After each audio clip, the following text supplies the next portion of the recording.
Welcome back. Indeed, you are watching Good Morning Kenya. We are now shifted focus, moving away from issues to do with impeachment and focusing on another pertinent issue, the question of land reforms, and to what extent have we been able to achieve this as a country. And I am now joined by the National Coordinator for the National Land Alliance, that is Odenda Lumumba, who will be giving us more insight on what indeed is happening in terms of land reforms. Remember, you can also get to ask him questions. You can get to participate. The number is 20511, starting with the word GMK, or you can just send us an email on gmk@kbc.co.ke. Welcome to Good Morning Kenya. Morning to you. As we sit here today, land reforms, can you say we have been able to achieve what we needed to have achieved when we were having, the Constitution of 2010 come into play? Yeah, I think the land reforms essentially is really trying to reform the way things have been done in the past. And you look at what is it that you're doing. Part of what that land reform is all about is about reforming the land administrative management issues to the extent to which that those have not been delivering in terms of the institutions in charge of land acquisition, land possession, and land use. But it also has to do with the land tenure system that you have in the country. For instance, we have had tenure systems where one major section of land, which is community land, has never been recognized, protected, and registerable to all the years we have known in this country, since colonialism to where we are today. But it also has an element of, say, land has always been distributed to the population that is present, and Kenya has phenomenally grown. At colonial time, we were hardly 2 million Kenyans all over this massive Kenyan expansive. By the time of independence, we were well about 10 million Kenyans. To date, we are talking about 40 plus Kenyans. So the element of how do we distribute that space to accommodate all the Kenya produce becomes very fundamental. Now, when we say, have we made any mileage in land reforms, then we ask, how did we plan to do land reforms? Our debate was constitutional in nature, and land reforms are done hinged on the Constitution, because the Constitution governs how you acquire property and how that property transits from one person to the other. And we have dealt with that to the extent that their Constitution provided a foundational way how to do that. We went ahead and have a national land policy that gave us a broad direction, a path you can walk systematically to where you are headed, with clear benchmarks. That if you make a turn, it has already said this way will meet your turn and your twists. We have essentially even established institutions to help us, guide us on that path. All right. One of the things, of course, that we pride ourselves when we talk about land reforms, you'll always hear, legislators, technocrats saying we have this and this act. All the necessary legislation is in place. All the policy papers have been done. But away from, the paperwork, the theory, practically, are we seeing what is on paper translate into reforms on the ground in actual sense, the implementation? I think the implementation phase is like dealing with the hard stuff. It's what we call the reality check. I think what is on the paper is a blueprint, which you could say is the theory of change in land reform. And basically our Constitution has given us that rough sketch, theoretical. Our policy gives us that. Our laws as design seems to show us that if you don't do this, these are the consequences you will suffer, and that kind of thing. Now, the question of how to implement that is a question how you commit resources to undertake that. Now, for instance, there are certain things that have been identified which are a must do. One of which is basically the issue of addressing ourselves to historical land injustice. So essentially you have to put money to bring people to lay claims and people to say what exactly it is they're talking about historical injustice, and therefore be able to see how to fix it. It has elements where if that land that is being claimed is never have been used by anybody, you can restore it, restitute it to whoever is claiming. If the land has been well used for other purposes, you may want to compensate that. If the claimant is such a destitute, yet he has historically laid the, he might be subject to settlement. That requires a budget. You are talking about undertaking reform to enable inequity to be addressed, inequitable distribution of land, both in urban and rural areas. And this brings in the perspective of people like women who historically have always been disadvantaged. Now, if you want women to gain ownership in land affair, remember that men essentially inherit land. Women, from the Kenyan perspective, will own the land if they buy it. But we also know that women do not have such resources to buy that land. What budgets do you put to the fore to ensure that? But some of it is budget in terms of mechanisms. Like, for example, when we say married couples could have joint ownership of matrimonial property, really it's a question of putting mechanisms to enable people to negotiate that at marriage level, to see to it that titles will be core titles to the partner in a matrimonial property as a matter of course. And that gets redressed. We have situations like the squatter problem, which has been identified and understood. Internal displaced persons who require to be settled. The issue is what budgets.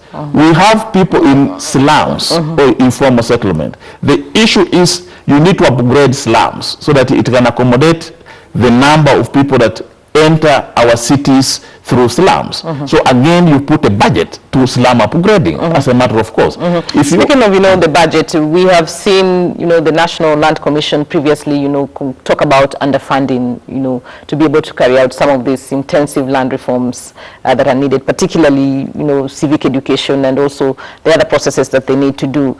In the current financial year, what kind of allocation are we looking at? What budget has been allocated to? What the National Land Commission makes us all to believe is that they have made their budget in the medium term financing framework to the extent of 14 billion. That is in the next, say, 4 years up to 2017 or 2017. Now, if you put your budget of 14 million, on average, if you divide it by 14 by the years that they have to do it, it's an average of 2 to 3 billion they would require every annual year. This current year, their budget stands at around 1.6 billion. That is if is all given to them. It might as well not be all given. It could be diverted along the way. But if you say your budget was, say, 2 billion or 3 billion, and you are given hardly half of it, then the question comes, are you being given a budget as your petty cash, or are you giving budget to commit to elements? Because for you to reach a budget, it is against projects you have already put in place, you have already said you propose to undertake. If those projects do not get the budget, it means they will not be done. And I think one thing we have to take care of is that land reforms are not happening in vacuum. It's part of the broader agricultural rural development sector.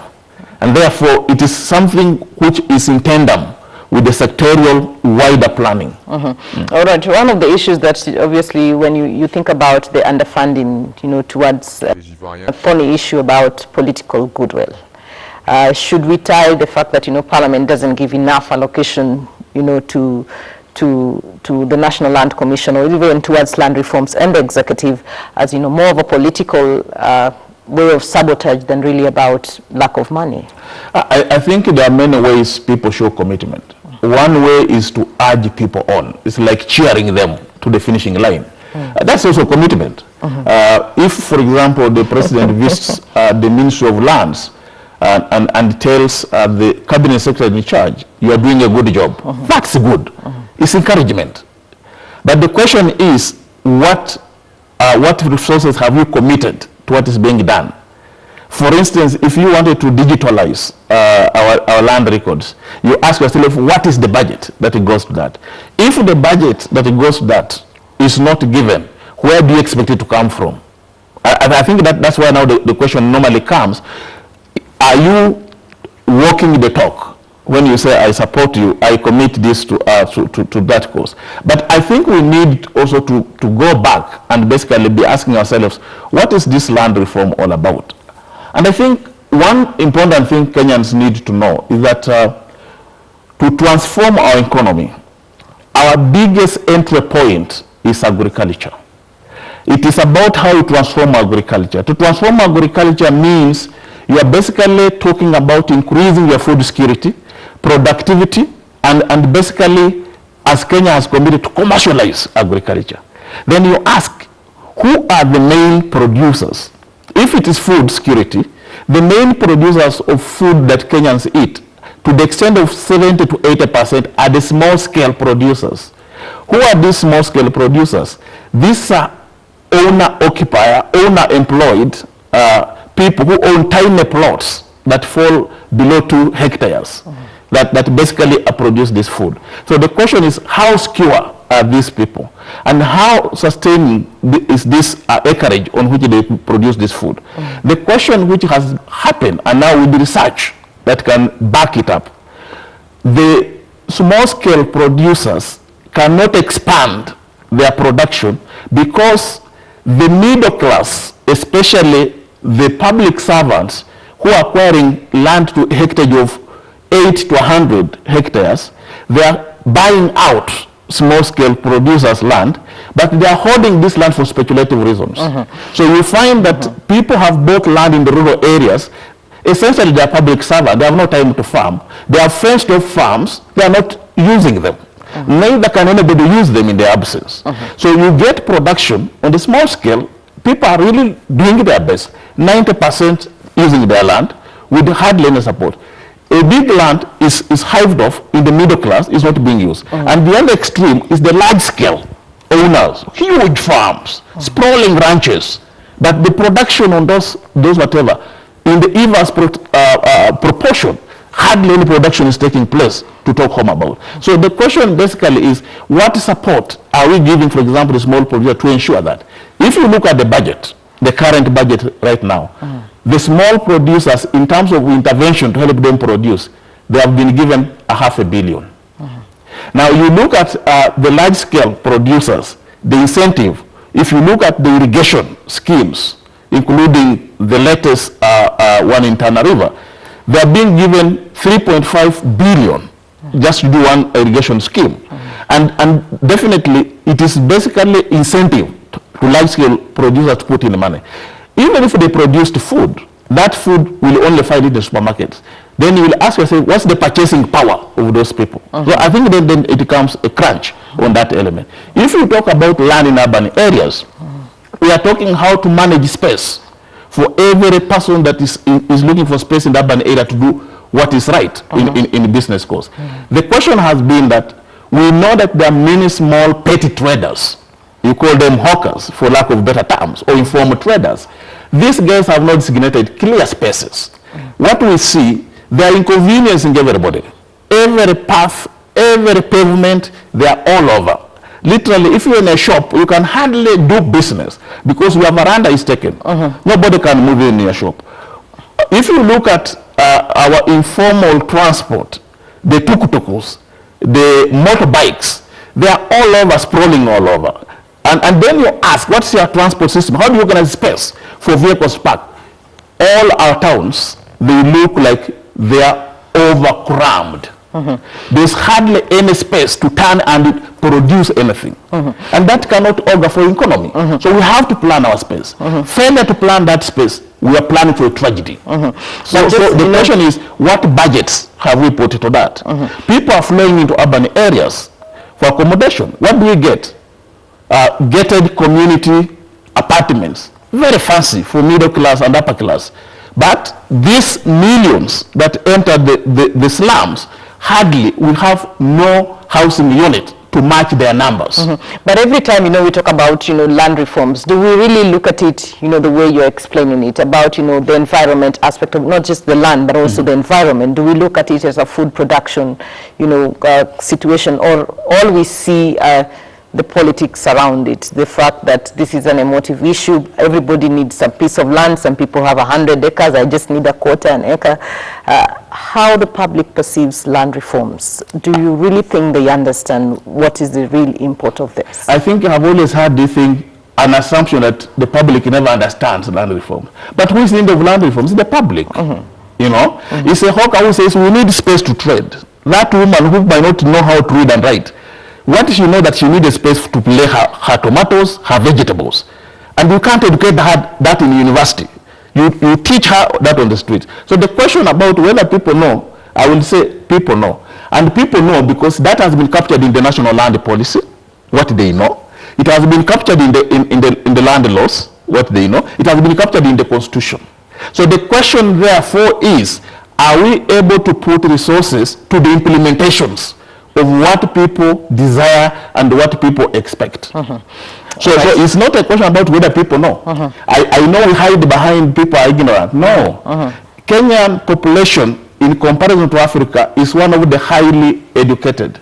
We may have our misgivings, but at least we have people who have finished standard 8 in their numbers. They can't proceed secondary. Be estimate. We have so many people who have finished secondary, going to university. They may not go, but the Kenyan people are not as illiterate compared to many African countries. So in terms of knowing, people know. The failure and the letdown is that even what they know and they want to be done is not being done. For instance, the community land law, the communities who do land communally and generally, they have wanted changes to address this. They have contributed the ideas on how to be done. What are we doing? We are sitting on the community land bill. Nobody knows where it is headed. We don't know when it will be passed. Yet, in the constitution we say, nobody should deal in the community land unless guided by the envisaged law that guides community land operations. Now that is a verdict of the constitution. It's a but don't you think sometimes we focus so much on, you know, needing to see a bill, needing to see something written down, as opposed to really doing just the basics? I think I know what people normally always want to do, that they would prefer somebody who just keeps doing good intents. But I think the world over, we need to orbit in the rule of law. I think it is very simple to know this is what the law says, this is what the policy says, this is what the best practice says. So I think we can never avoid to orbit in the rule of law. And I think we should stop this behavior of believing that we can ignore policy, laws, because we are in a hurry to please people. Because the moment you are in a hurry to please people, you are racing towards a grand lock. Because processes are such that land is finite, and we have planned it in such a way that we should fit in that space. But that is, the creation ended at the time when the world was created. Kenya as a territorial space, unless we conquer our neighbors, it is defined. And therefore, we can only do to what the policy directs us and what the law says. Actually, if we abide by the law as provided, we have too much land in Kenya that we don't even enough population to go around. But we are doing wrong things in right places, or doing right things in wrong places. So at the end of the day, I think the question is, are we capable to enforce our own laws? You know, and I will give you a simple example. I want us to sort of use the example for the National Land Commission. Obviously, the Constitution specifically put it there to sort of, you know, have an institution that can be able to guide how we operate. And today, funny issue what the National Land Commission does, apart from every time we see the Commission and the Ministry clashing, they won't tell you that they have seen the Land Commission, you know, doing an overhaul of the staff, probably the vetting that people expected them to do. We will not see automation of the records. You know, we have not seen them issue title deeds. Are they docile, or is it that people don't know what they're doing, or are they not aggressive enough for the public? I think that is what we normally call that we always harvest what we sow. I think we should differentiate the National Land Commission as an institution whose mandate and functions are clearly stated not only in the Constitution, but in the law, and to extend directions given in the National Land Policy. It's very clear. The persons of the commissioners, their failures as human beings, their inaptitude to do what is right cannot be excused on the National Land Commission, because its functions are very clearly laid down. The question is, are they able to fulfill that? Of course, the commissioners, when you talk to them, they will tell you, we haven't done much because we didn't have the wherewithal to do it, which is the budget. And again, you cannot sympathize with them. and say, oh, well, definitely you don't have the budget. But the question is, do you have capacity to absorb even the budget if it was given? Which now goes back to do you have the knowledge and skill to do what is right? Do you have the integrity to do what is right morally, that people can accept it? Are you predictable in your behavior to do these things right? Then that basically then brings us to assess, do we have right people doing the right job or not? And that can be debated. So for me, I would basically say that the commission's mandate is not that it's not known by people. The people expect actually too much from the commission. And the commission is just limping to do what is right. And of course, they're saying they don't have a budget. But as I said, if you don't have a budget, then you could be asking yourself, do you have any clear agenda if you have a budget to do it? For instance, you get a sense that the cabinet secretary in charge of lands and the commission, they are competing over who should be issuing which title to who and how. And if you ask them, all of them are giving us very, very good numbers which don't add up. The commission says they are ready to give in 1 year 300,000 titles. Exactly. The cabinet secretary says within the spell of the next 4 years, she should be giving an extent of 3 million to 5 million titles. And I say, excellent. You all talk very well. One is not very ambitious, one is over ambitious. The question then comes, what arrangement have you put in place to ensure that you give us titles which contain clear land information that is credible, that is not disputable, that will not cause conflicts? So what is the ground arrangement? Because remember, it's not a question of just you sitting in Nairobi and manufacturing titles. If titles were anything to run over the conveyor belt in a publishing house, everybody would be given a title. But the title is basically a threshold to show what you own in land as your property right, to what extent you own it. And therefore, it's a detailed background information, which requires planning, requires a survey, requires all the administrative elements to register all those rights. Now, do you have all those things in place? That's the question one would be asking. Do you have the capacity to be able to do that? So one will be asking all those questions, and especially asking that because the most untitled land, to the extent of over 66% of the Kenyan land mass, is the quote-unquote the community land, which remains unregistered, unprotected. All the users of that land are yearning to be protected. Will you be able to manufacture title and just go and give them? No. What kind of title are you going to give communities? Might not be just essentially individual. Some of them are group right titles because they use land in common. Have you made those arrangements? You cannot issue title, for example, over community land before you have a community land law. That is what the constitution says. That is the reality on the ground. So I think for me, the issue would be to be asking ourselves, are we capable of doing this thing as a one machine that is not causing a cog in the system? Right now, the commission and the people leading the docket of land, housing, and urban development, they seem to be a cog into land reform. They are machines that don't gel in. They are not oiled. And therefore, we are asking, why so? Why are you behaving like the left hand doesn't know what the right hand is doing? And when the right hand does, then it appears it's doing a wrong thing, and the left hand cannot correct the right hand. So that is much of the problem. So can we blame, what we are seeing happening between the two institutions as part of the reasons why probably Kenyans feel there is actually nothing happening in the land reform sector other than politics? I think I don't always want to wish politics away, because for me, I'm trained to say that politics lead everything we do. Politics is about our sovereignty. Politics is about our territory.